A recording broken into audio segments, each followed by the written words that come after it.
You're describing yourself. And actually, I really did not know that. I just knew he was he's a great guy. And another funny thing was we always prayed the Ephesians prayer, which is what we do on the prayer line. And because he's a godly man, and every single day we would pray the Ephesians prayer.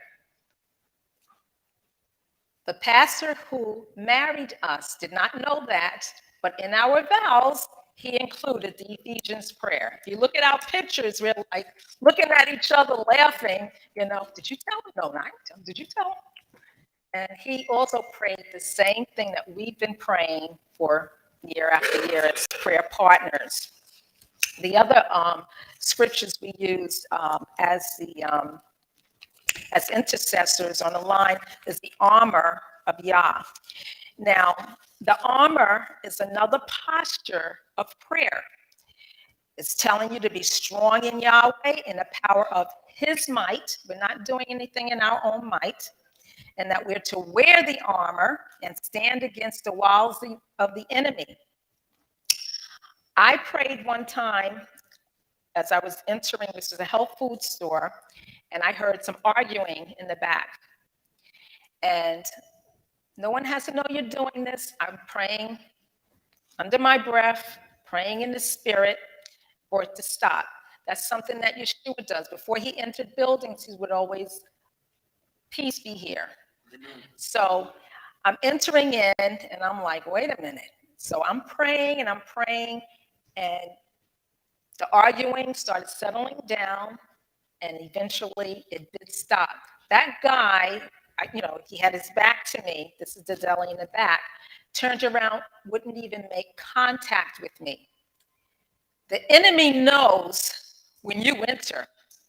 Okay, and you're praying in the spirit too, and you're praying for the peace, and you're praising Yahweh. Okay, that should be included in your prayer. You're praising him. It has to go. He never made contact with me. His head was down like this, and he just exited the store. Done it many times. People cursing. All right, we heard some cursing outside in the neighborhood. Start praying in the spirit. In the name of Yeshua, this is my community. I'm here. And it goes. It goes. So I'm just telling you, it's very powerful. We're not wrestling, this is Ephesians 6. We're not wrestling against flesh and blood, but against powers, against the rules of the darkness of the world, against spiritual wickedness in high places. People keep pointing at the person. That's flesh and blood. These are spirits influencing the people. Get your mind off the person and on what you're actually attacking, which is that spirit that's influencing the person. And I know when you're in the midst of it, okay, it seems completely different. You heard that tone she gave me, she didn't speak to me, and she offended me by saying whatever that is. Remind yourself, that's a spirit influencing them, and it actually has nothing to do with you. It's the enemy attacking the word that's inside of you. He's so afraid that you're going to walk in love with that person, win them over to Christ, that he wants to provoke you. Don't fall for it. It's a bait. Amen. So we know when we're praying that we're not wrestling against flesh and blood. So when people are praying on the line, we do not allow them to speak ill of people and, oh, this one's a witch, oh, this did this. We're attacking whatever that spirit is influencing that person. That's where the attack goes. And we have on the whole armor. That's how we're able to withstand in evil days and have done all to stand. And you hear people constantly talking about how bad, oh, the world is horrible and all of that.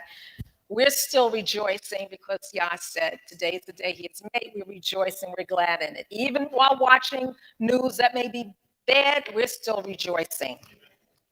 And it says, stand therefore with your loins girt about with truth and the breastplate of righteousness. We have to remember our righteousness is in Yeshua. We are righteous. It's not being arrogant. We're just imitating. We're saying exactly what God says. Our feet are shod with the preparation of the gospel of peace. That's why I said when I walked in there, the gospel of peace was there. Always ready. Is there someone I can witness to? That's something I keep an attitude of. I have to be kind to people because who knows? They may be sitting next to me on a pew in church one day as a visitor, and they're like, wait a minute, that's that lady that was nasty to me before, right? So you never know. You never know. So you have to be kind to everyone.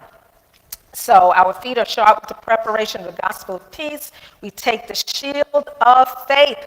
Faith is a shield wherewith we shall be able to quench all the fiery darts of the wicked when he tries to attack our minds with those crazy thoughts and accusations about people. And it's not even them, okay? It's just the enemy, okay? We are able to quench that, just like water holes on a fire.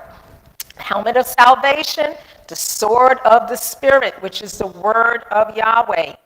And I remember some people, they use that as a phrase, where's my sword? And they were really talking about the Bible, because that's what it's called, the sword of the Spirit. Amen. So I've said all of that. I didn't read everything that I have here, because I wasn't keeping up with the time. But faith is very, very, very important to Yahweh, and it's insulting that after he has done all he has done, sending his only begotten son, Yeshua, to the cross, so that we can have the abundant life. That's another form of disobedience, by the way. If you're not living the abundant life, and he came just for that, we need to straighten up in that area. And I know Minister Larry did an excellent teaching on that, about wealth. But yes, so we want to always have that faith when we come to him. And the disciples even said to Yeshua, Lord, increase our faith. I think he was telling them to give away something to the poor or whatever. I'm like, wait a minute, I got a lot here, increase our faith. But we have to work on that so that we're always, always pleasing to him.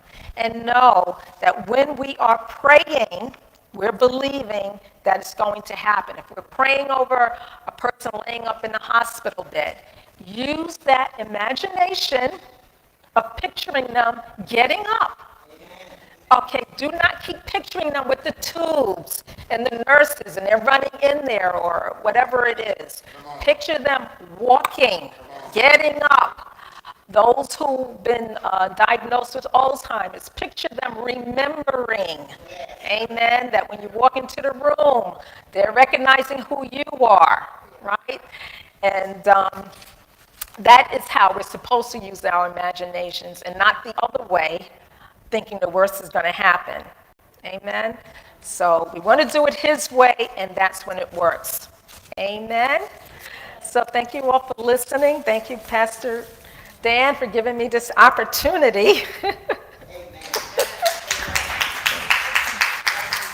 are a blessing. Okay, thank you. Hug, girl. Absolutely.